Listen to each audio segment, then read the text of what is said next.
Let me tell you a little story.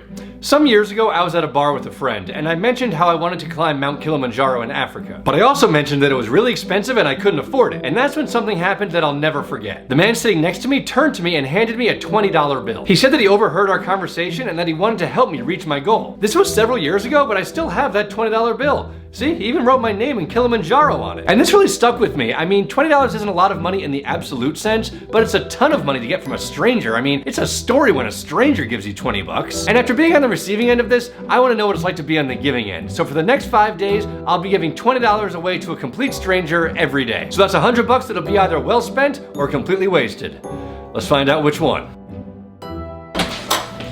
So day one is in the books, and I think it went pretty well. I tipped a bartender 20 bucks, which is more than the bill even was, and he was really appreciative, and I felt pretty good about it. I think we both left the interaction feeling better than we did when we started, so it's a win-win.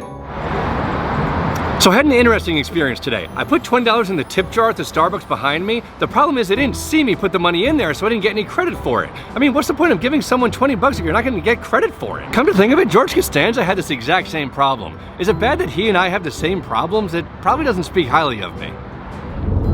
So to combat yesterday's George Costanza-esque lack of recognition problem, today I gave the money to someone who was sure to know it came from me, one of my local panhandlers at the freeway off-ramp. And yeah, it was good. I mean, he was happy and I got the credit for it. So 3 days in, and what have I learned?